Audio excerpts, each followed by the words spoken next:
Oi pessoal, tudo bem? Eu sou Paulo Rosa e você está na varanda da KIT.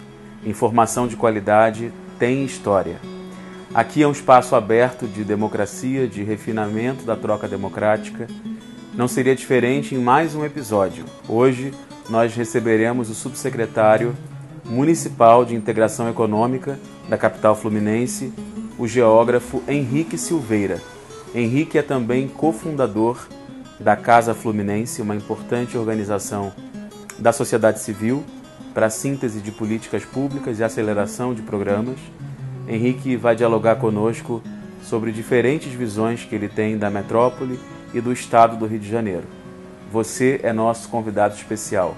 Seja muito bem-vindo e muito bem-vinda. Esse é um espaço informal de diálogo franco, de diálogo aproximado com você. Peço que você comente, curte, compartilhe, enfim, use nas salas de aula, professores, colegas, amigos. É um espaço, sobretudo, de educação aqui na nossa casa, na nossa residência urbana, em Cachoeiras de Macacu, capital ecológica do estado. A gente tem eu como professor, Elison Rodrigues atrás de mim como professor também, Jasmine dos Anjos, professora. Tarsila aqui ao meu lado, está aqui no backstage, enfim, estuda social media, trabalha com isso também. E hoje nós estamos recebendo o subsecretário municipal de integração metropolitana, Henrique Silveira. Muito obrigado, Henrique, pelo teu tempo. Prazer. Obrigado Paulo, mesmo. aqui com você. Henrique vai falar um pouco sobre integração metropolitana, obviamente, mas também, antes disso, a sua história de vida. Como que esse Henrique Silveira se apresentou aqui, da onde ele veio, como era a sua infância. Henrique é geógrafo e também cofundador e ex-coordenador geral da Casa Fluminense, uma importante organização da sociedade civil, não é isso? Que contribui de forma original para o estado do Rio de Janeiro e para o avanço e aceleração de políticas públicas voltadas para a população fluminense e para a mitigação das desigualdades sociais. Então, nosso convidado, seu convidado, na varanda da KIT, informação de qualidade tem história. Henrique, quem é o Henrique de Duque de Caxias nos primeiros anos escolares? Tá, legal. Enfim, Paulo, mais uma vez, super obrigado pelo convite. Já tinha acompanhado o videocast em algumas ocasiões e fiquei muito honrado de ser convidado, de estar aqui compartilhando um pouco dessa minha trajetória pessoal, mas também das coisas que a gente vem fazendo, das ideias que a gente defende para o desenvolvimento da região metropolitana, para o desenvolvimento do estado do Rio de Janeiro. Bom, o Henrique da infância, né, ali começo da adolescência. Eu sou nascido e criado em Duque de Caxias, em Santa Lúcia, que é um bairro do distrito de Imbariê, né, para quem conhece, Imbariê está ali próximo, faz fronteira com Piabetá, em Magé. Baixada Fluminense. Então eu digo que eu sou ali do recôncavo da Guanabara, né, aquele fundão ali da Baía de Guanabara. Enfim, tive a sorte de ter pai, ter mãe, minha mãe auxiliar de enfermagem, eu digo que meu pai é uma espécie de empreendedor popular. Meu pai era serralheiro, teve loja de material de construção, depois tinha um caminhão. Sempre foi um cara muito dinâmico, sabe? Como era o nome dele? O apelido dele é Bolão, né? O apelido dele é Bolão. Chegar lá e chamar Mário Roberto, ninguém conhece, então só conhece como Bolão. E eu fui um cara que sempre trabalhei, sempre fui o ajudante do meu pai, né? Então todos esses empreendimentos aí que ele tinha, né? Vai fazer laje permoldada, loja de material de construção. Então eu sempre trabalhei com ele. Eu me lembro entrando na quinta série, né? E ele montando lá a loja de material de construção. Aí ele comprou um burro, né, para entregar material e falou: meu filho, você tem uma tarefa agora. Você vai cuidar desse burro aí. Você vai dar água para ele, você vai dar ração, vai arrumar um lugar para ele comer capim. Então minha tarefa entrando na quinta série era cuidar desse burrinho. Você batizou o burro? Não, já tinha nome, era Amendoim o nome dele. Ótimo, Amendoim. Amendoim. E eu acho que isso é um pouco essa minha entrada assim, nesse mundo do trabalho desde cedo, né? Então eu passei meu ensino fundamental todo assim, trabalhando. Então eu estudava de manhã no ensino fundamental e de tarde ia estar ou trabalhando na loja, fazendo entrega, depois meu pai chega a comprar um caminhão para transportar material.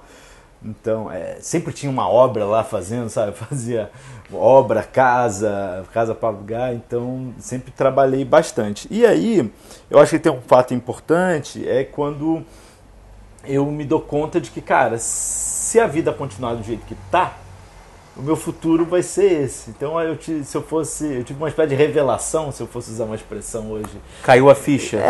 Sabe, assim, eu falei, pô, daqui a 5 anos, onde é que eu vou estar? Eu me vi naquele lugar dali há 5 anos e eu não gostei da imagem que eu vi, sabe? Porra, não, eu quero fazer outra coisa da vida e tal. Não que o amendoim fosse um chato, mas você queria conhecer outras coisas. Outras coisas. Sabe aquela sensação, né? Você vê série da TV, seriado, aquela sensação de estar tendo uma grande festa no mundo e você não está sendo convidado, né?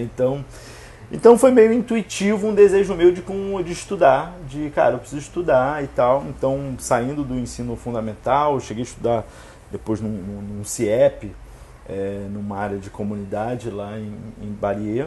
Tudo em Duque de Caxias. Tudo em Duque de Caxias. E aí eu passei por uma prova para estudar no Cefet, né, que é uma escola federal em São Cristóvão.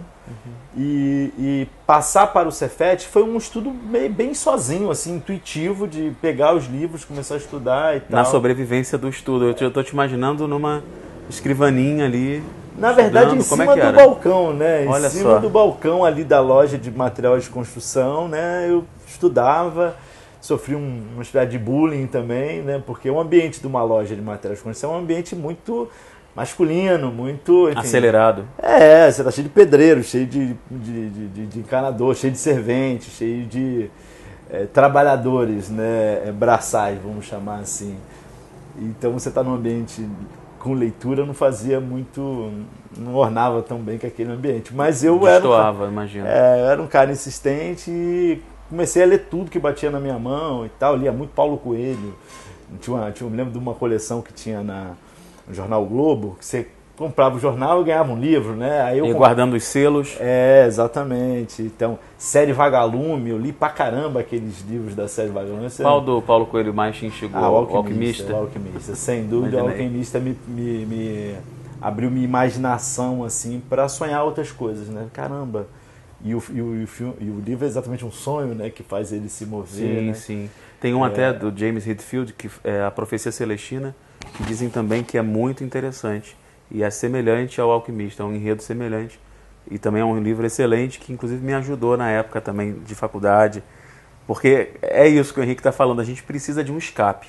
Exatamente. A gente precisa de um escape para buscar esse eu interior, né? Exato. Que eu acho que você estava buscando. Exato. E aí, então quando eu fui para o Cefet, para mim foi muito impactante, eu diria, por 2 motivos, né? Assim,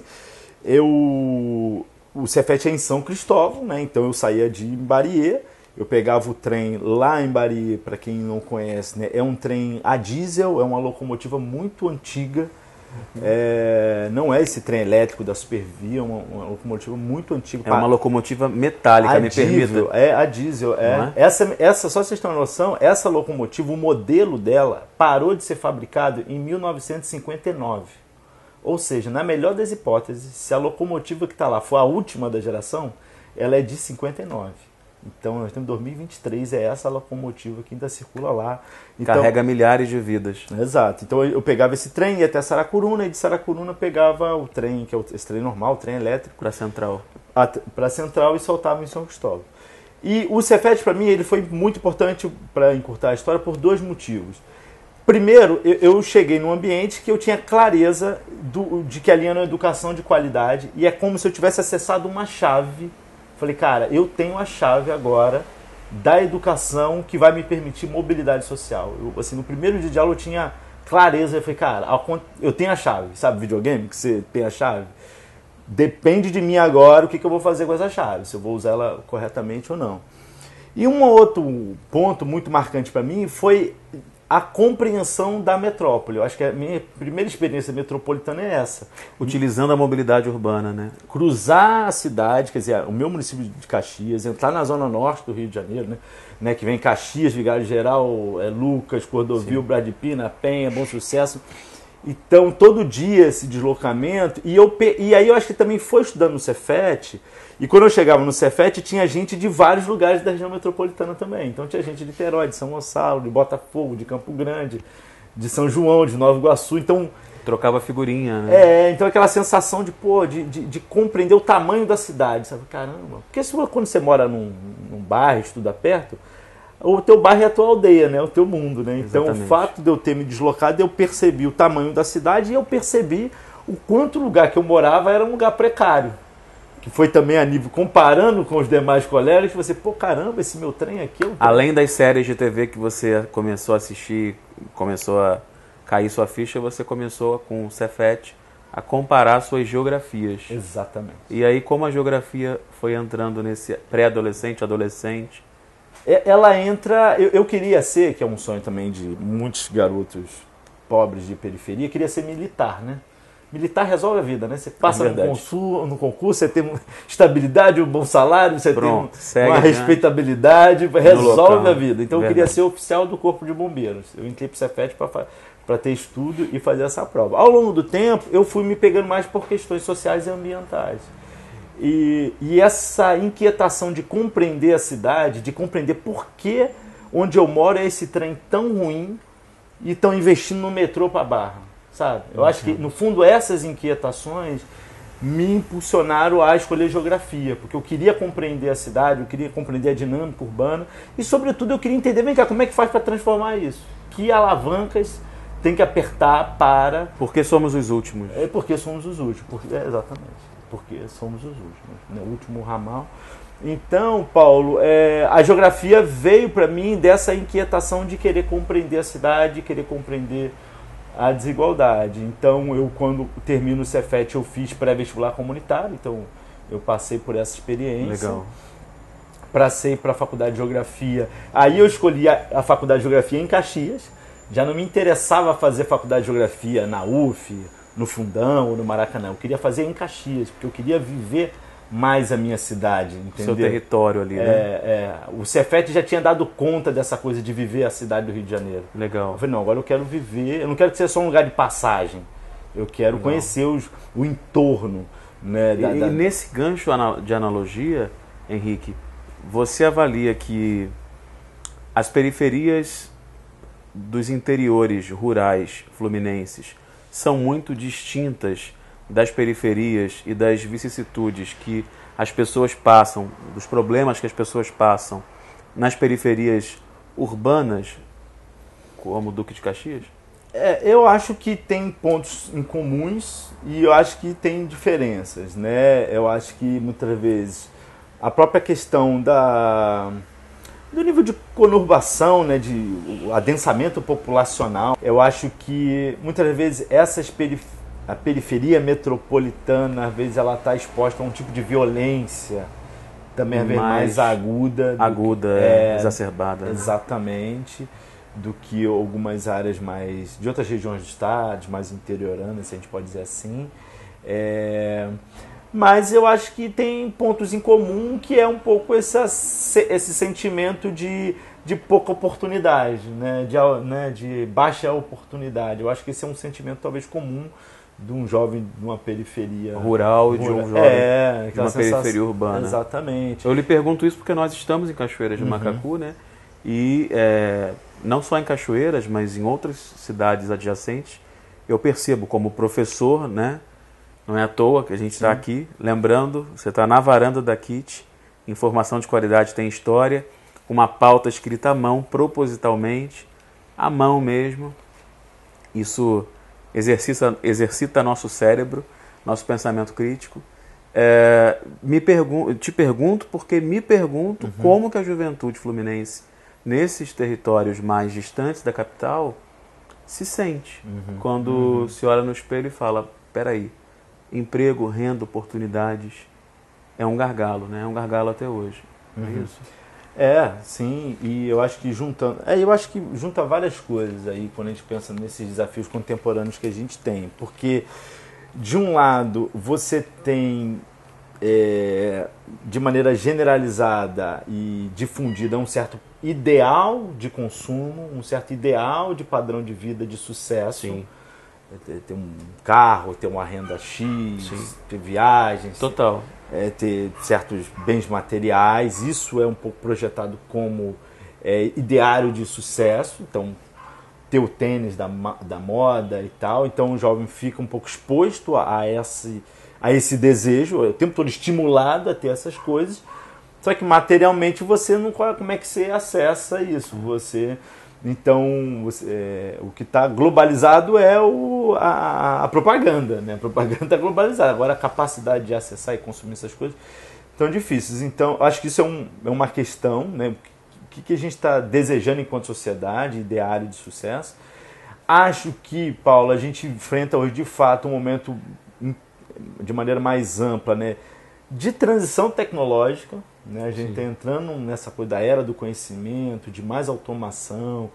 Então a gente tem um cenário que a gente olha para o futuro, vê na verdade muitos postos de trabalho sendo desfeitos pela automação e outros sendo criados com base na precarização. Muita precarização no mundo do trabalho. Eu falei sobre isso com a empresária Cíntia Vidal, que esteve aqui antes de você, e eu disse a ela, mostrando a minha pauta escrita à caneta, o quanto que o ChatGPT, a inteligência artificial, aceleram essa precarização. Exato. Se a gente não colocar como centro o pensamento crítico, o objeto livro, o objeto artesanal. Isso não substitui. Se você não fizer a pergunta correta para o app, sim, ele vai te dar coisas ali, fake news, coisas sem verificação histórica. Então a gente precisa usar a tecnologia para o bem comum. Eu acho que é isso que a gente busca, né? Exato. Para o bem comum, não para substituir pessoas ou atividades, né? Então acho que é uma... A medicina, tudo bem e tal. Não, concordo. Eu acho que é uma encruzilhada que a gente está, no sentido de existe uma fronteira tecnológica no mundo, o Brasil está lá atrás dessa fronteira. Sim. A gente precisa se aproximar dessa fronteira para ter melhores empregos, quer dizer, essa coisa, repito, do conhecimento, dessa era do conhecimento, essa era pós-industrial que a gente está vivendo. Não que a indústria não existe ainda, ela vai continuar existindo, ela vai ter importância, mas são outros modos hoje de gerar valor, né? Então, quer dizer, quem bola o aplicativo do iFood, né? Quer dizer, você está resolvendo um problema. Então, você quer vender lanche, ele quer comprar, você cria um negócio que junta vocês dois. Quer dizer, essa inteligência para juntar isso, que é permitido pelas tecnologias, é um pouco o grande barato, né, dessa era do conhecimento. O problema é que isso vai gerar um tipo de trabalho precarizado, que é o cara que está com a mochila nas costas, pedalando para cima e para baixo para ganhar pouco dinheiro, né, para o conjunto de esforços. E sem nenhuma proteção, né? Qualquer acidente que ele tiver na rua, ninguém é responsável. Claro, né? A plataforma não é, o restaurante não é. Então, a gente tem, sim, muitos desafios nessa área. E o Brasil precisa aproveitar o potencial que ele tem, sobretudo, de ser um protagonista na área de sustentabilidade a nível global, para poder gerar postos de trabalho de qualidade para a população, principalmente para a juventude. Né? Me parece que sim, e me parece que em grande escala, né, Henrique? Acho que a grande dificuldade é você escalar isso para um número de pessoas amplo. Porque aí você forma, sei lá, 10, 15 jovens, mas você precisa formar 150 mil jovens, né? Qualificar. Beleza, então a geografia entra dessa forma e aí assim esse ser humano vai se constituindo, né? Você falou há pouco nas suas redes sociais o seguinte: se você não conta a sua história, ninguém vai contar. Então eu queria falar um pouco sobre a escrita de si, né? Você está com um projeto aí de escrever um livro, falando um pouquinho do seu protagonismo na sociedade civil. O que você pode adiantar para a gente? Legal, Paulo. Eu acho que é a primeira vez que eu estou falando desse assunto publicamente. Prazer estar falando aqui na varanda da KIT em Cachoeiro de Macacu. É isso, né? Eu fui um dos fundadores, né, da Casa Fluminense, que é uma organização que atua para a construção de políticas públicas na região metropolitana. Fui coordenador executivo, coordenador geral, um período de quase 10 anos. E terminei minha jornada lá e agora dei um passo, né? Estou trabalhando na gestão pública, né? Estou trabalhando no governo do prefeito Eduardo Paes, né, como subsecretário de integração metropolitana. E eu entendi que era importante nessa passada um pouco amarrar melhor essa minha trajetória, essa minha contribuição na sociedade civil, nesses últimos 10 anos, né? E por isso essa história de... Se eu não contar essa história, ninguém vai contar essa história. Eu acho que, modéstia à parte, eu acho que a gente deu uma contribuição. Acho que a Casa Fluminense tem um papel hoje no debate sobre a região metropolitana, com uma porção de mapa que a Casa Fluminense fez, que um pouco democratiza o acesso à informação. Não, é incrível, gente. É um trabalho incrível, assim. Me desculpa te interromper, é como, não sei se é um mini IBGE do Estado do Rio, mas são produções muito autorais, né?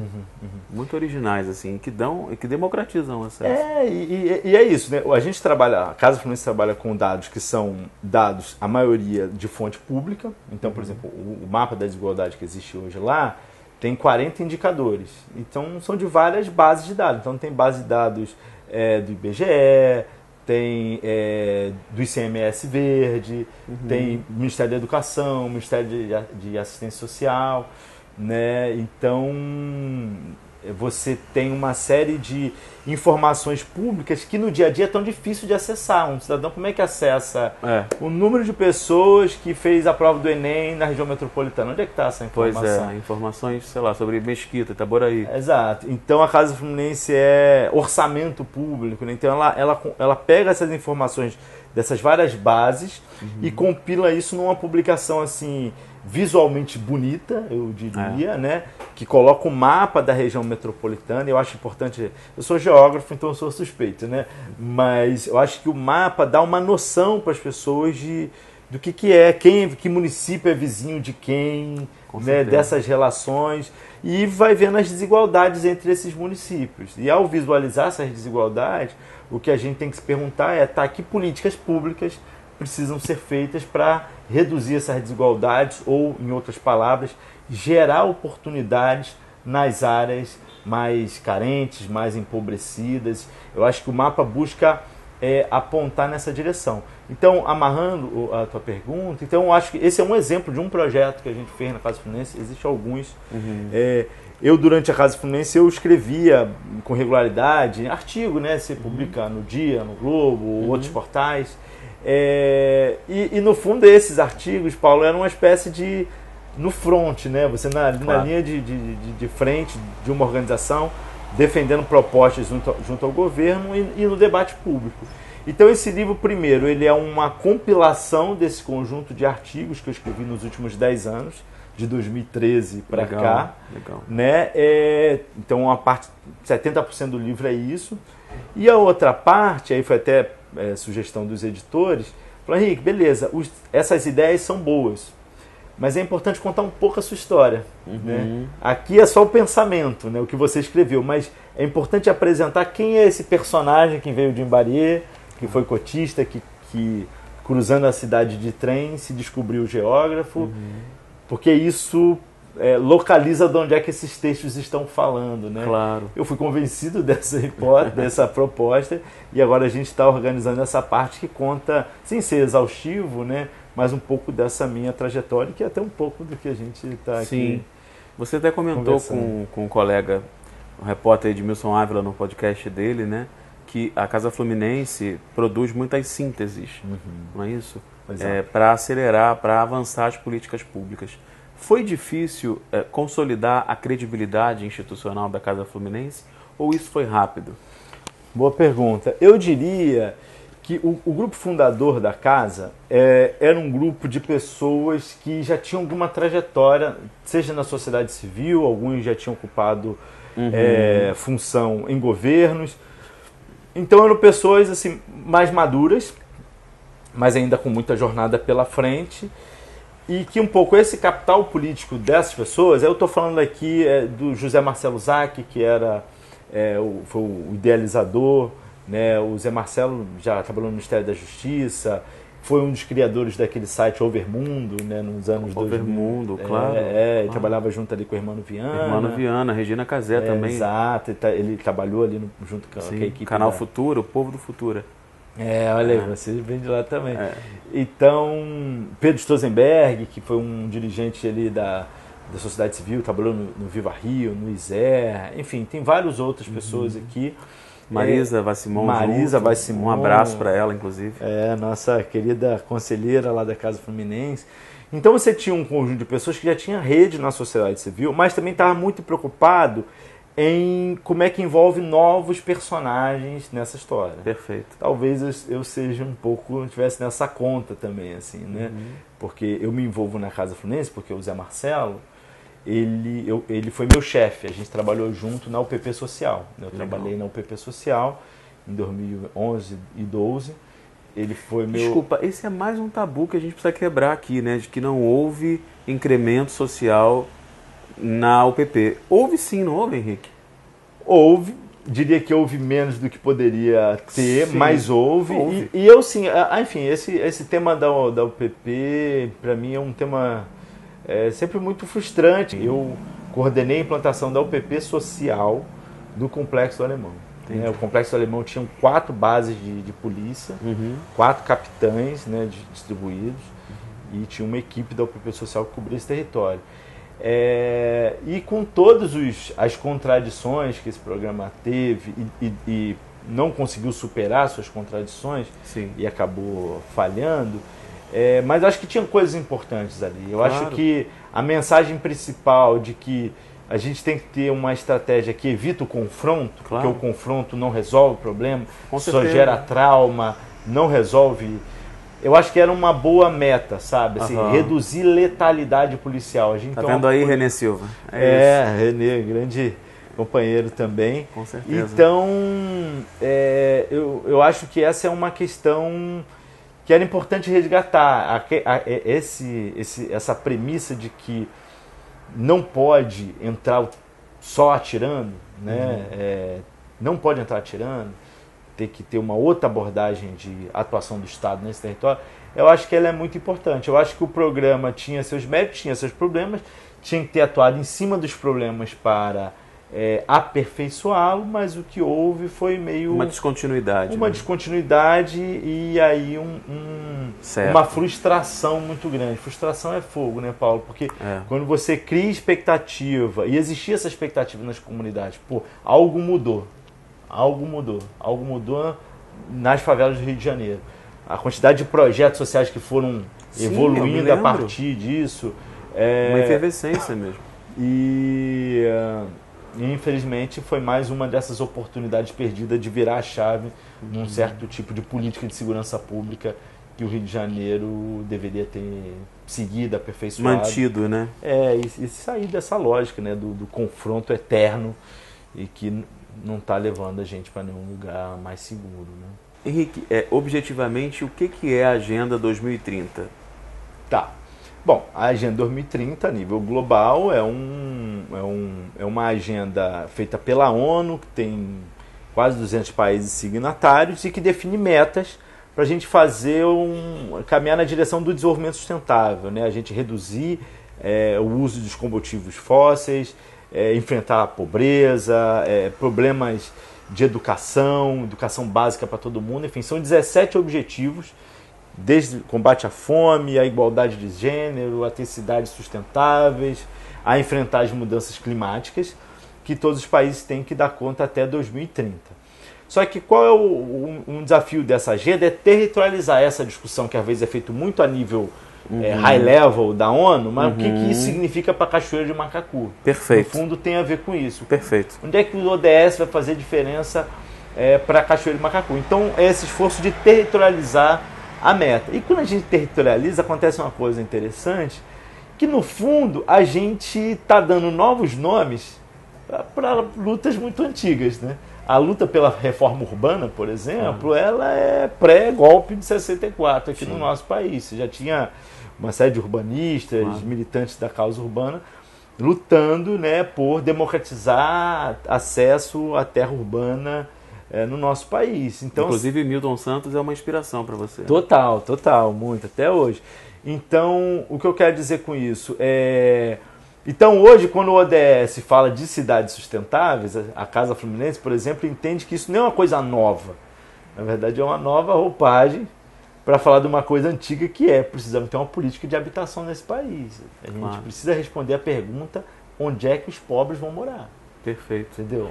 Ou seja, a Casa Fluminense não é uma ONG menor, né, Henrique? É uma organização com um legado Eu imagino que já tenha ganhado alguns prêmios, algumas certificações, sim, não é? Sim. Enfim, tem penetração aí nas políticas públicas. Não, falando.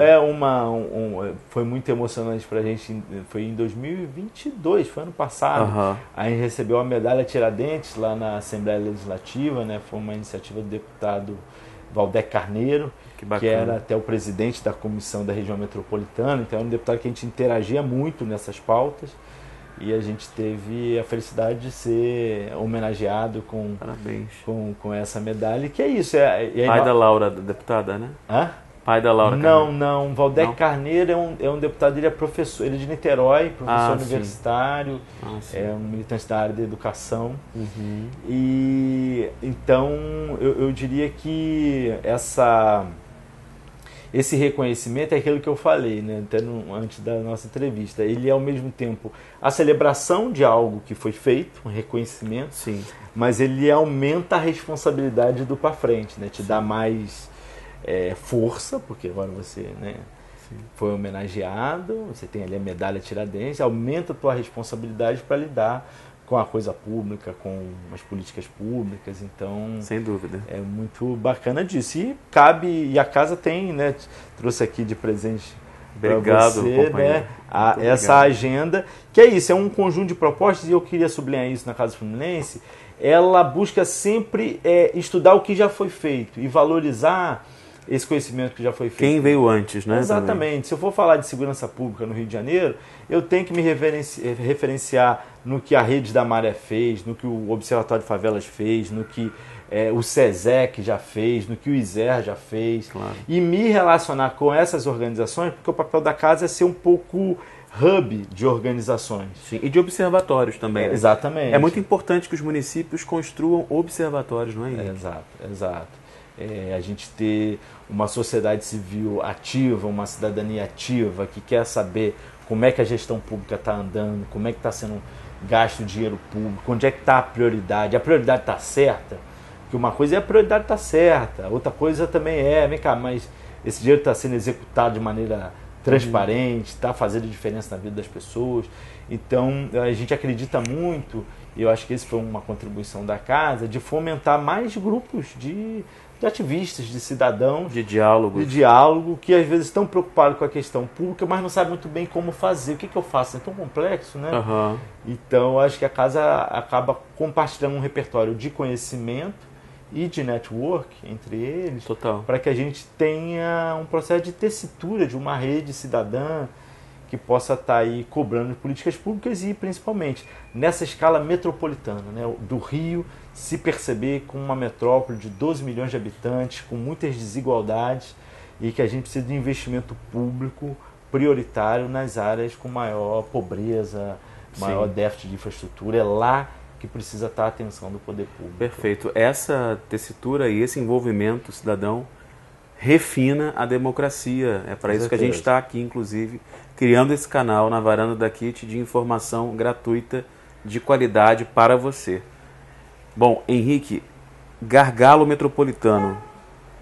Você falou de demanda de infraestrutura urbana. Para você, qual é o principal gargalo metropolitano? Para mim é emprego e renda, mas como que é isso para você? Qual é o principal gargalo do estado do Rio de Janeiro em 2023, pós-pandemia? Pós-pandemia. Eu acho que emprego, sem dúvida, é uma grande preocupação, né? Um pai de família que está em casa, que está desempregado, que tem 2 filhos, que o cara está se apertando ali para pagar o aluguel, para pagar o gás, aí o filho pede um biscoito e agora você não tem. Eu acho que esse é o drama, sabe? Esse é um drama muito duro. É o que eu digo, né? Da transformação das pessoas, inteligência artificial, mas temos esse drama. Fala, desculpa te interromper. Não, eu acho que a questão do emprego é fundamental. Mas eu gosto de entender também a metrópole, quer dizer, a gente tem a questão da geração de renda, emprego e renda, e tem também a geração de bens públicos. Né? Como é que a gente tem uma cidade que serve também aos cidadãos, e a construção dessa cidade também é uma oportunidade de geração de trabalho e renda. Estou dizendo isso porque eu acho que tem um grande desafio que a gente tem para dar conta na agenda urbana, é a agenda do transporte público, cada vez mais complexa, a agenda da mobilidade conectada com a agenda da habitação. Essas duas coisas precisam caminhar juntas. E elas caminhando juntas criam também mais oportunidades para a geração de emprego e renda. Transporte público e habitação. Habitação. A gente precisa ter uma política de habitação, a gente responder a pergunta onde é que os pobres vão morar. Porque quando a gente não responde essa pergunta, Paula, a resposta é se migrar para a periferia mais distante, porque o preço da terra é mais barato. Resolve. Mas isso você faz o quê? Você vai ter numa cidade que ela é tão espalhada que falta infraestrutura para tudo quanto é lado. Sim. Você não consegue dar conta. Uma vez eu vi, só para dar um exemplo, eu vi uma imagem, até aquele Fala Baixada, né? Mostrando algumas casas que estavam no terreno e a população, não vou falar o município, mas a população estava reclamando de que tinha lá uma área de lixeira que a prefeitura não ia lá buscar o lixo. A prefeitura não vem buscar o lixo aqui e tal. Então a demanda era lixo. À primeira vista era lixo. Mas quando eles davam uma tomada assim, maior sobre o local que eles estavam morando, a minha sensação é, cara, mas eles não deveriam estar morando aí. Porque é um lugar que não tinha nada. É um lugar, sabe, quase um deserto. Um deserto. Ou seja, aquilo era numa periferia distante. E a culpa não é daquelas pessoas. Aquelas pessoas estavam respondendo a pergunta, onde é que a gente mora? Onde é que a gente dá conta de, se eu não consigo pagar um aluguel, como é que eu levanto minha casa?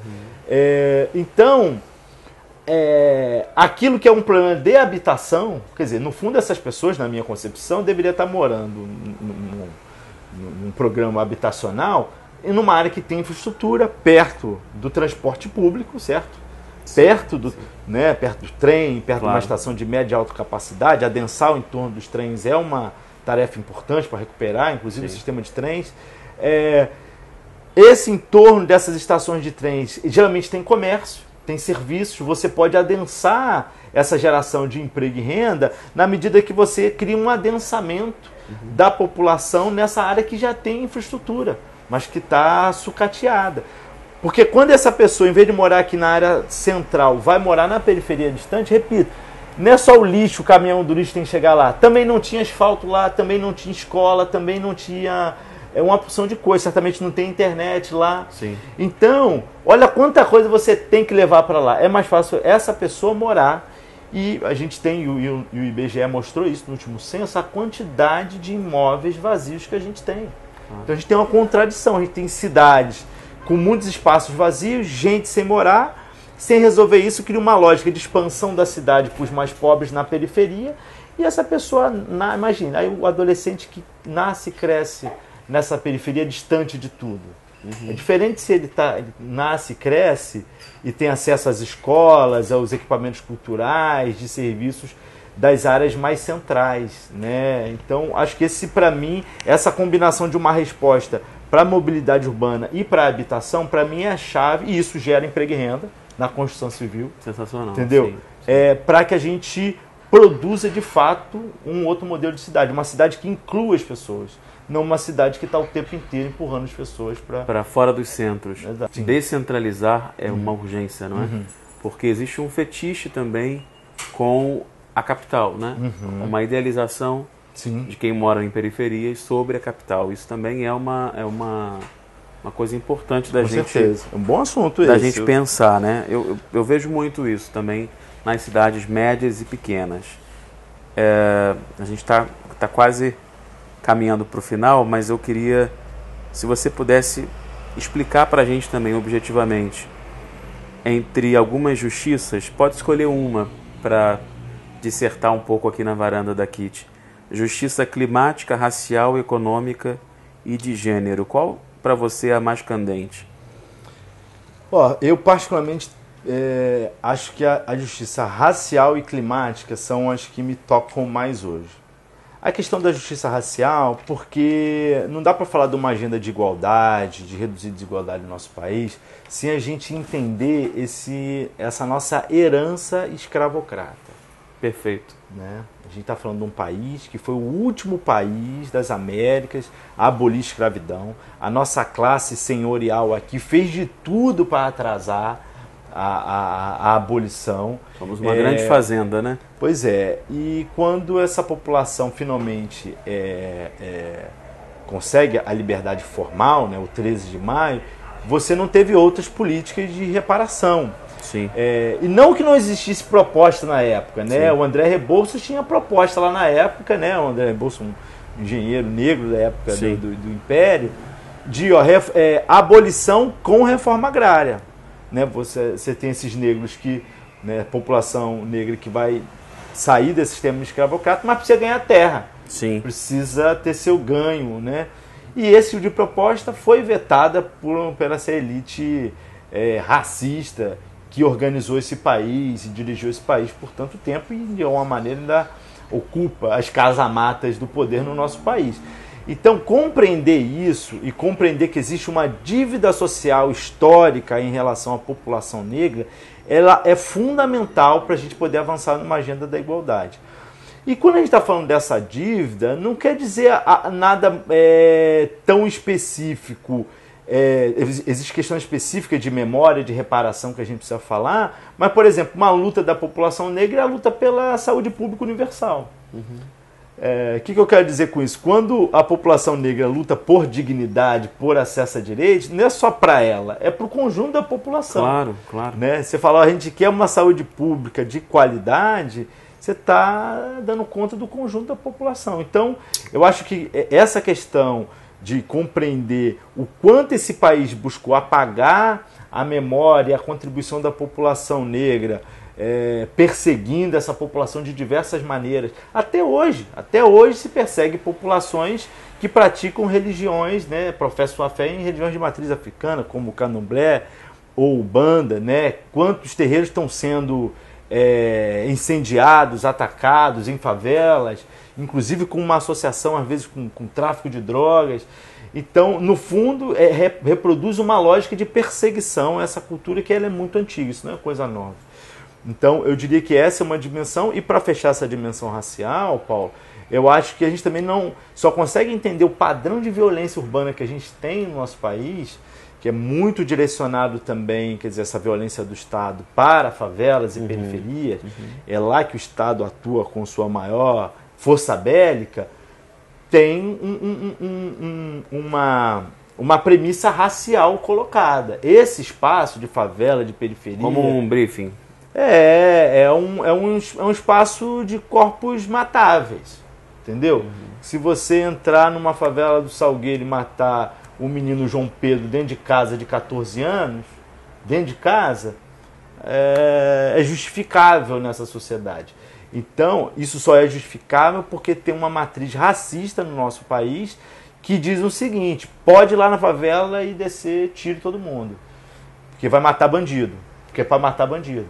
Se não é bandido, é parente do bandido, é amigo do bandido, portanto merece também. Existe uma mentalidade no nosso país que aponta para esse tipo de abordagem de criminalização da pobreza, né, que é uma pobreza majoritariamente negra no nosso país, sim, acossada em favelas e periferias. Então, acho que essa é uma dimensão fundamental para a gente pensar a justiça racial. A justiça racial. E a outra questão, eu diria que é essa agenda climática. Eu acho que o mundo vive hoje, de fato, uma grande encruzilhada sobre as mudanças climáticas. Mudanças climáticas não é um problema do futuro, é um problema de agora. Agora, a gente está no inverno, olha só. Olha só, o que significa na prática, as pessoas têm que entender na prática, é que a gente vai ter cada vez mais eventos extremos, com mais intensidade e mais frequência. Do que a gente está falando? Está falando das chuvas que acertaram Petrópolis no verão passado, né, que matou lá quase 200 pessoas. Verdade. Então, é muito mais intensidade essas chuvas, sobretudo aqui no Rio de Janeiro. Né? Então, se preparar, se adaptar para as mudanças climáticas tem a ver com como é que não tem gente morando em área de risco. Voltamos à questão da habitação. Verdade. Como é que a gente vai produzir habitação em lugar seguro para a população? Como é que a gente vai recuperar mata ciliar de rios, de encostas? Vai gerar ambiente mais saudável para a população, porque as ondas de calor vão ficar cada vez mais intensas. Sim. Então, a gente está fazendo a arborização adequada para dar mais qualidade de vida para a população. como é que a gente se prepara para eventos extremos. Então, a gente está falando disso e, ao mesmo tempo, é uma oportunidade de geração de empregos verdes, claro, né? De novos empregos migrando para uma economia de baixo carbono. Então, eu diria que essa agenda da justiça climática, sobretudo combinada com a agenda de cidades sustentáveis, né? O que eu estou falando? Estou falando de produzir habitação atendendo parâmetros de sustentabilidade, né? Imagina Minha Casa e Minha Vida com painel de energia solar, com teto verde, com arborização, Minha Casa e Minha Vida próximo das estações de trem. A gente tem que ter... Agora, eu estou definindo que a próxima fase do programa não tem que ser só Minha Casa e Minha Vida, tem que ser Minha Casa, Meu Transporte. Claro. Se você não fala onde é que está o transporte, que te faz acessar a cidade, você está vendo só a casa, mas não é só a casa, é a cidade. É Minha Casa e a cidade, Minha Casa e Meu Transporte. A integração metropolitana, não é? Passa por isso, né? Tem umas aspas muito preconceituosas que vão ao encontro do que nós estamos aqui falando, sobre outro tema polêmico. Eu gostaria de falar rapidamente contigo sobre renda básica. Abre aspas. Tem que ser temporário, senão vamos criar vagabundos. Fecha aspas. Henrique, como vincular o programa da renda básica a outras articulações e programas sociais? Eu acho que primeiro tem uma discussão até mais ampla aí sobre renda básica, que é o seguinte, a gente está numa fase do capitalismo, né, de muita acumulação de riqueza num grupo muito pequeno de pessoas a nível global. Tem uma coisa chamada classe média, que é uma invenção do século XX, que está diminuindo. E que dizem que, inclusive, é a salvação do mundo, né? Que um país tenha uma classe média grande e vigorosa, como países desenvolvidos, que tem Suíça, por exemplo, enfim, outros países que têm uma classe média grande, e por isso é pacífico. Mas pega seu agora, eu não sei, mas a classe média, o boom da classe média, ela foi desenvolvida num contexto específico. Era o contexto e do pós-guerra. Eu daria ênfase ao pós-guerra. Né? Quer dizer, quando você tem um pós-guerra, você tem de um lado a União Soviética. Pós-45, 1945. Né? Que é a década de ouro ali dos Estados Unidos, por exemplo, né? Com uma indústria muito pujante.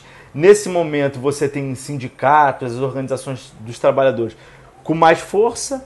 Essa classe, né, do detentora dos meios de produção, né, dos capitalistas, um pouco aberta a receber tais demandas, ou, em outras palavras, abertas a dividir parte do seu lucro em outros benefícios sociais. Por quê? Porque do outro lado do mundo tinha uma alternativa, que era o bloco socialista, era o bloco soviético, dizendo que tinha um caminho melhor para a classe trabalhadora. Então, acho que o bloco capitalista também tratou de amenizar, né, a sua ganância e distribuir parte disso em ganho de salário, em ganho de outros tipos de políticas públicas e tal. Né? O estado de bem-estar social é uma invenção do século XX.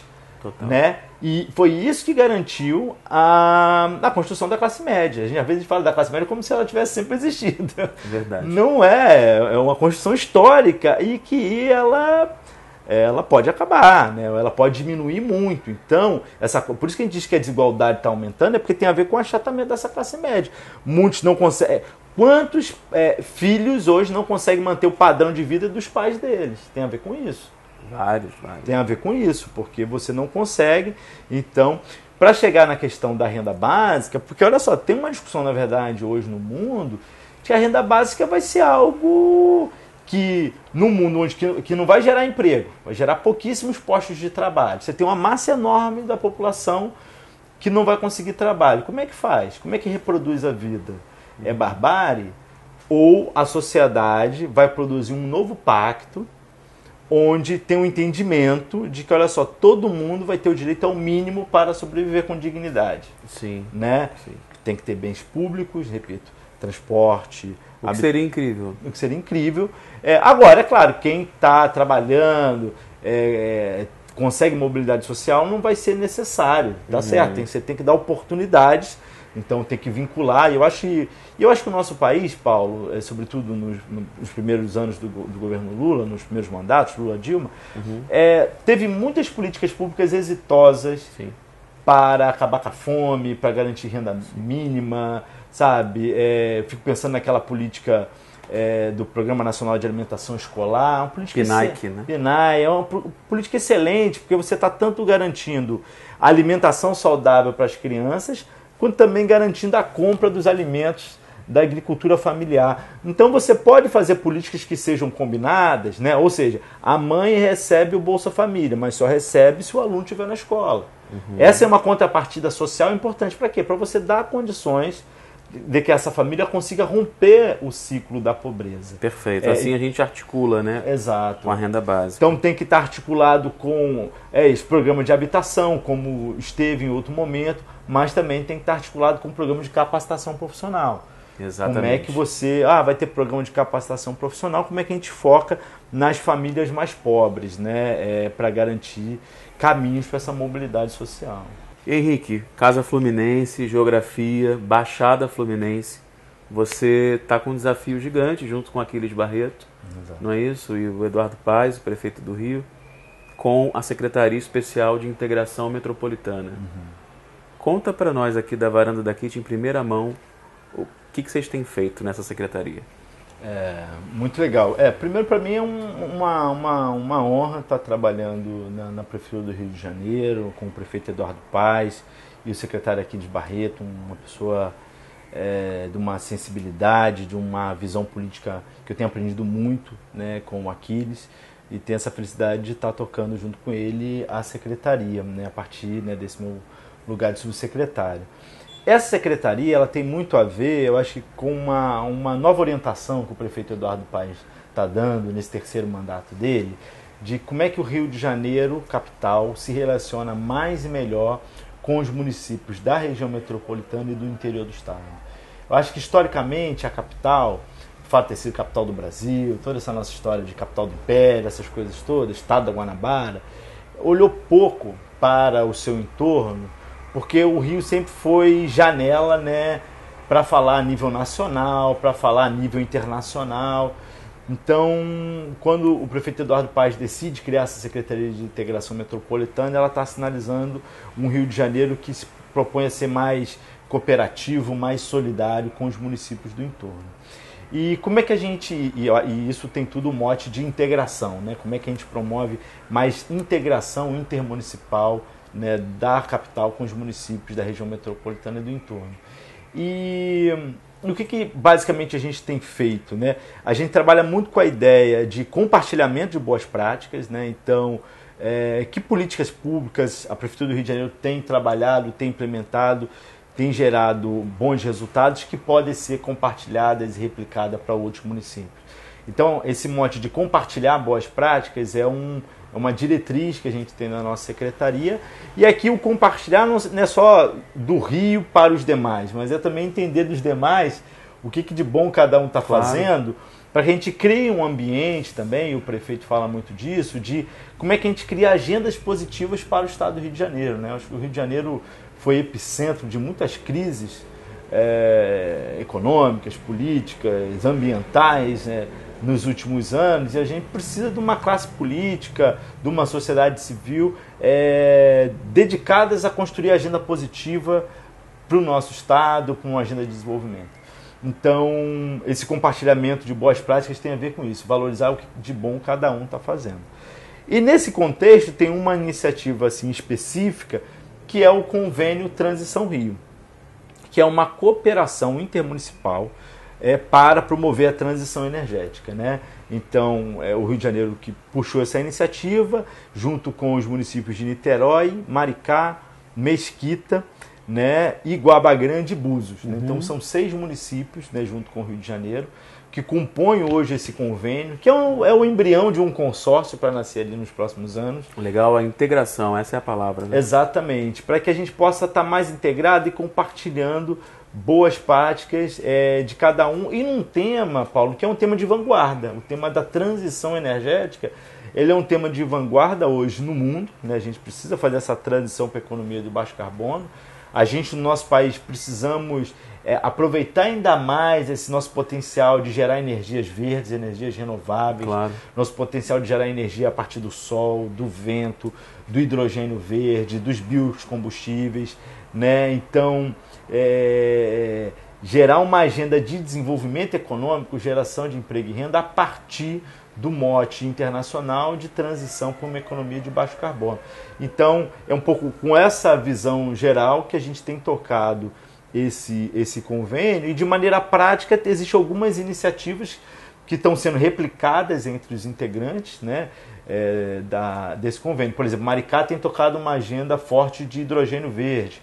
O Rio de Janeiro, por seu lado, tem atuado muito para atrair usinas solares para a cidade, e também com destaque para uma agenda de migração para o mercado livre de energia, né? Isso tem gerado economia. Só para vocês terem uma noção, a Prefeitura do Rio está migrando o prédio principal ali da Cidade Nova para o mercado livre de energia e vai ter uma economia anual de algo em torno de 6 milhões de reais.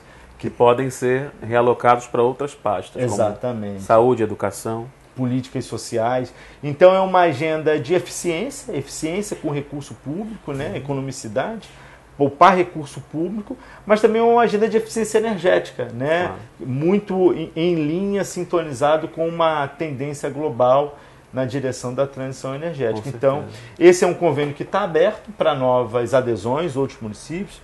Hoje a gente esteve aqui em Cachoeira de Macacu, numa agenda muito importante aqui, com a secretária de Assistência Social, a Giovana Miranda, apresentando essa proposta e mostrando caminhos, né, que a cidade do Rio de Janeiro pode contribuir com os municípios para migrar para o mercado livre. Só para deixar uma mensagem, né, a gente, e um convite, no mês de outubro a gente está fechando a data, a gente vai realizar a conferência Transição Rio, que é o encontro anual desse convênio, um encontro grande, né, com a presença dos 6 prefeitos que hoje compõem o convênio, e momento de adesão de novos prefeitos e prefeitas para fazer parte desse movimento que busca impulsionar uma agenda. Essa conferência vai rolar no Museu da Manhã, né? A gente está fechando a data lá no Museu da Manhã para ser no mês de outubro, e a gente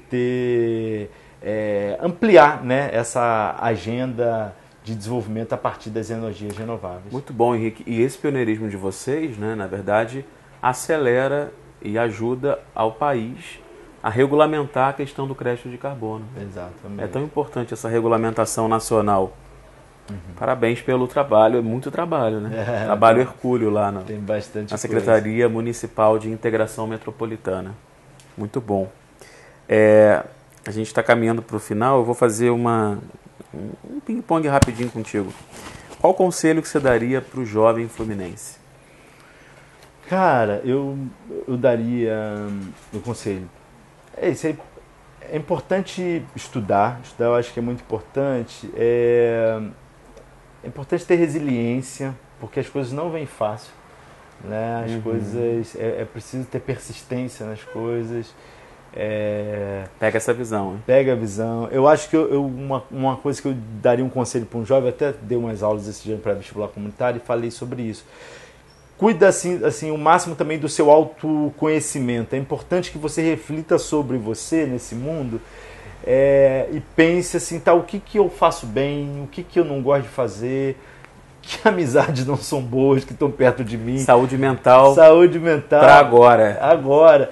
E isso, eu acho que quanto mais autoconhecimento a gente tem, melhor a gente está preparado para tomar decisões sobre nossa carreira profissional. Claro. Se a gente não sabe muito bem o que quer, o que gosta, o que é bom, fica difícil definir uma carreira, sobretudo num mundo tão difícil. Porque depois que você escolher, eu quero trabalhar com vídeo. Beleza, você vai cair dentro, você vai ser um profissional desse setor. Mas você tem que entender que você gosta disso, sabe?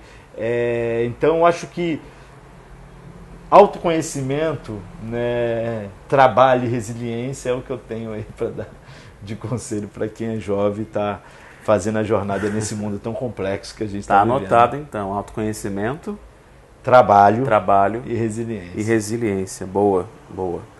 Você já falou um pouco, mas mobilidade. O que é mobilidade para você? Mobilidade, para mim, é o direito à cidade, é poder acessar a cidade, é poder acessar diferentes experiências na cidade para ter uma vida urbana plena. Eu diria em poucas palavras isso. População idosa fluminense que vem crescendo. O que você avalia? Eu acho que a gente tem que pensar cada vez mais, né, na população idosa, né? A nossa boom de jovens, né, tá chegando ao fim dele. A gente está atravessando agora uma curva demográfica. Sim. Que vai estabilizar a população de jovens para depois decrescer e a nossa população mais velha crescendo. Eu acho que a gente precisa cada vez mais ter políticas públicas que consigam observar e amparar essa diversidade de situações da população idosa. Tem população idosa que está em condição de extrema vulnerabilidade, precisa de um tipo de atenção.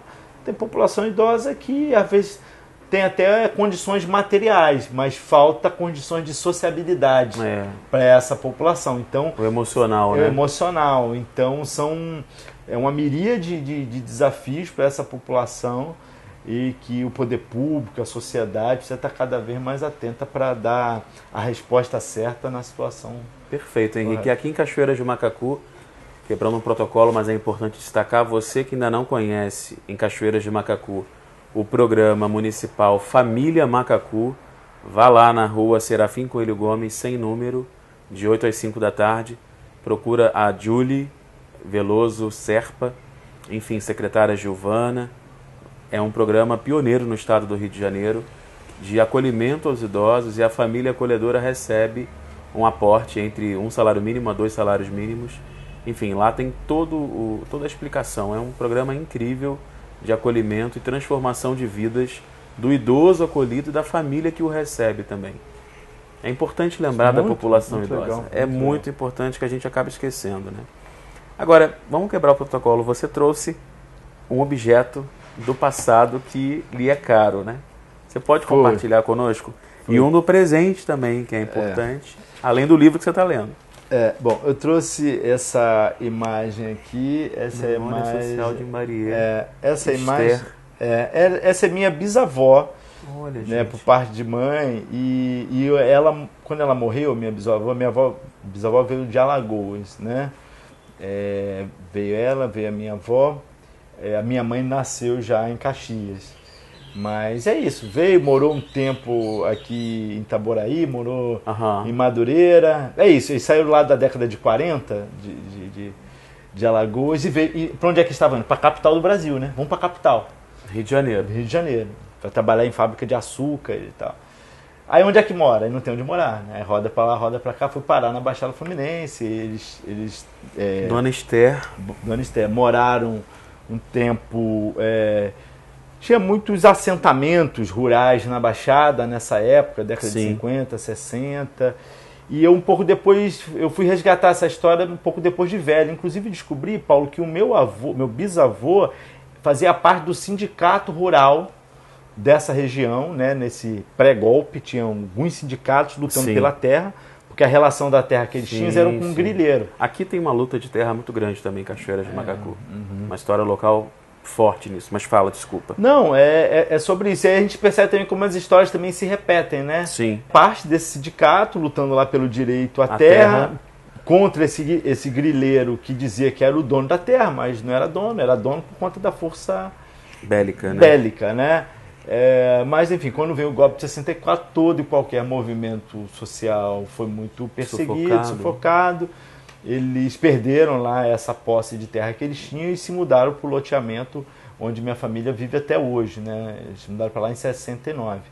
Então, eu gosto e repito, essa foi uma história que não estava dada. Eu um pouco busquei ela, aí fiz esse... Lindo. Porque isso daí era uma foto, antigamente, né? Aquela foto pintada. Sim, no quadro. Então, eu peguei essa foto, fiz essa imagem e dei para vários primos, que também, evidentemente, não conheciam essa história. Então, eu acho que se a gente não se apropria muito bem de onde é que a gente está vindo, claro, né, é difícil saber suas origens, né? Onde é que a gente está indo, né? É isso, no final do dia a gente está muito mais perto da senzala, ou prefiro, do quilombo, do que da casa grande, entendeu? Então você tem que saber o seu lugar nessa história, né? E a partir disso, qual é a minha contribuição? Se meu avô estava no sindicato rural, qual é o meu lugar agora, né? Ela te emociona, então.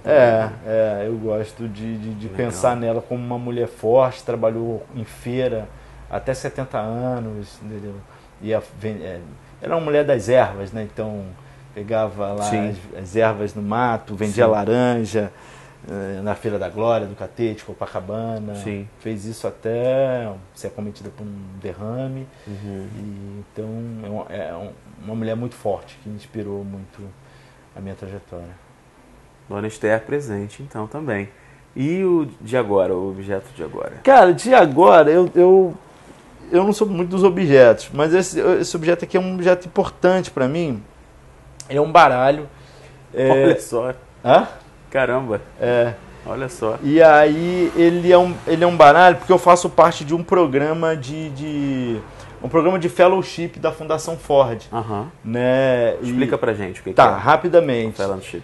O programa de fellowship é uma irmandade, né? Que tem gente de vários lugares do mundo, né? Pessoas que chamam de lideranças sociais também, né? Lideranças sociais que estão atuando na sociedade civil em diferentes lugares do mundo, né? Da Ásia, da África, da América Latina, da África, e esse é um espaço para ajudar a fortalecer a liderança dessas pessoas e acelerar. Eles chamam de fellowship de mid-career, né? Alguém que está no meio da carreira, que já tem alguma trajetória, mas tem muito ainda para fazer, né? Então esse é um ambiente um pouco de aceleração dessas lideranças. Então teve alguns encontros, tem um ambiente online que a gente se reúne, mas também teve encontros presenciais em Nova York, em Joanesburgo. Você esteve em Nova York? Em Nova York no ano passado, por conta desse programa. Sim. E estive em Joanesburgo, na África do Sul, em fevereiro desse ano. E o próximo encontro vai ser no Rio de Janeiro. Que legal. Então você é anfitrião, então são 72 pessoas que vêm de vários lugares, isso só de fellow, fora o staff da Ford. E esse baralho aqui é um baralho que faz parte desse programa. Então isso está latente para você, né? É algo que é isso, que me fortaleceu muito, sabe? Porque às vezes a gente vai fazendo as coisas, né, Paulo? E às vezes a gente não sabe muito bem dimensionar o nosso tamanho, né? A gente vai, pensa em trabalhar, em realizar. Tem gente que se vende mais do que faz. Com certeza. E tem gente que se vende menos do que faz. Com certeza. Eu acho que eu estou buscando achar um equilíbrio. Tá certíssimo. Então, esse ambiente do fellowship, ele é um ambiente também que te reforça, assim, cara, tem uma trajetória importante. O Daniel Calarco também é dele, não? Não, Daniel não. Da Daniel, Vila Vintém, não? O Daniel é um querido também, um puta empreendedor, um baita empreendedor. Acho que está na Espanha agora. Um cara, um cidadão do mundo, com projetos focados em juventude e periferia, buscando dar uma abordagem internacional para tudo que se faz. Eu sou fã, né, do Calarco. A gente esteve junto, ele é muito legal. Então, mas... Não, ele faz parte de alguns programas, mas desse em específico não. Quem faz parte desse programa é a Aniele Franco, né? Legal. Na verdade, a gente agora está, como é que chama? De licença, né? Quem foi para o governo, aí algumas pessoas foram para o governo, a Aniele virou ministra. A Aniele Franco, inclusive, é uma referência para você, né? Sim, a gente estava falando antes de ligar as câmeras, mas acho importante registrar aqui também. A Marielle é uma das fundadoras da Casa Fluminense. Não sei se fala isso pra gente. A Marielle é uma das fundadoras. Marielle Franco. Ela assina a ata de fundação com a gente no dia 20 de fevereiro de 2013, participou de várias etapas da construção da casa, antes de ser vereadora, vários fóruns que a gente fez, ela participou. Então ela era uma pessoa muito próxima. A primeira audiência pública que ela fez na Câmara de Vereadores foi em parceria com a Casa Fluminense. Então, quer dizer, quando a gente tem o crime bárbaro, né, que mata a Marielle, a gente, claro, fica muito sentido com tudo isso. E é depois disso que a gente tive a oportunidade de conhecer a Aniele. E eu acho que ela literalmente um pouco... Porque ela era professora, né? Sim. E a Aniele meio que foi jogada nesse lugar, porque depois que a irmã dela morreu, o que as escolas fizeram foi despedi-la, né? A ação das escolas foi, ela era professora de inglês, não, sai da escola, né? Você está despedida porque você vai dar mais problema aqui do que... Então, além de perder a irmã, brutalmente assassinada, ela fica desempregada. para lutar por justiça, porque o mandante ainda não foi identificado. Muito apoiada também por instituições internacionais francesas, não é? Exato. Tem de tudo. Né? Tem de tudo. A Fundação Ford é uma apoiadora do Instituto. Aniele Franco, nossa ministra da Igualdade Racial. Exato. Não, ela está de licença lá do Instituto, tem outras pessoas, ela fez uma transição. Bom, mas isso tudo por conta desse baralho então, da Fundação Ford. Faz sentido para mim. Muito bom. Bom, aí depois... Seu livro, você está lendo algum agora? Não? Na verdade, eu acabei de terminar esse livro nesse final de semana. É um livro da Marluce Santos de Souza, que é uma pesquisadora, uma professora da Baixada Fluminense, coordenou o Centro de Referência Histórica da Baixada, deu aula lá na FEUDUC, que é uma faculdade também de educação da Baixada Fluminense, que agregou assim, uma geração de pesquisadores da Baixada Fluminense. Escavando o passado da cidade, história política da cidade de Duque de Caxias. Marlúcia Santos de Souza. E é um livro que é isso, narra o passado, do passado colonial à ditadura da Baixada, então essa origem, né, da Fazenda Iguaçu, né, que é a primeira fazenda que foi criada. A origem de tudo. A Vila Iguaçu, depois Vila Estrela, enfim. Então vai passando por todo esse processo e como a Baixada vai se relacionando com as diferentes fases do nosso país, até chegar no século XX. E ela analisa com um pouco mais de detalhe a trajetória do Tenório Cavalcante como figura síntese da política da Baixada Fluminense. E que síntese! Pois é. Então ela, do ponto de vista do trabalho histórico, ela analisa o jornal. Ele tinha um jornal chamado A Luta Democrática. Então ela vai analisando aquele jornal. Tem um período, ele começa muito ligado às forças conservadoras da cidade. Tem um momento ali que ele faz uma abordagem mais trabalhista e depois volta para uma abordagem conservadora. Então ela faz esse percurso da trajetória dele, espelhando na história nacional, né? No governo Getúlio, o papel do Amaral Peixoto, no estado do Rio de Janeiro. Então é uma aula de política, é uma aula de Baixada Fluminense que eu recomendo aí para quem quer conhecer um pouco mais. Um mergulho, né, Henrique, na territorialização, né? Exato. Eu vou quebrar o protocolo, claro, aqui hoje também e divulgar a gente está falando de internacionalização, enfim. Essa é uma associação, a Associação Brasileira de Educação e Cultura, que existe em Zurique, na Suíça, uma organização que apoia, que é parceira do meu trabalho há muitos anos. Miriam Vicentini Miller, Fernanda Cesarino, quero agradecê-las, também estão presentes. Chegou, viu? Demorou, mas chegou. O Atlas Macacu também, Bell Hooks, né? Sempre presente. Esse eu ganhei da minha mãe e estou lendo, estou quase acabando. Maravilhoso. Todas as formas, tudo sobre o amor. A gente precisa indicar, né? Claro. Tem que indicar. E o Atlas Macacu, gente, eu divulguei no outro episódio. Uau, que barato, hein?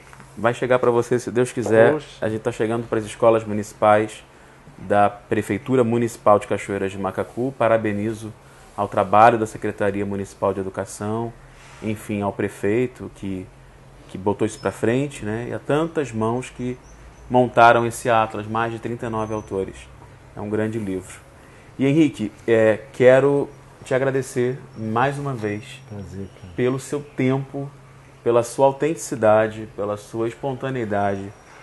São coisas cada vez mais raras nesse mundo meio robô, né? A gente tem que se parecer com um robô, mas eu nunca vou conseguir.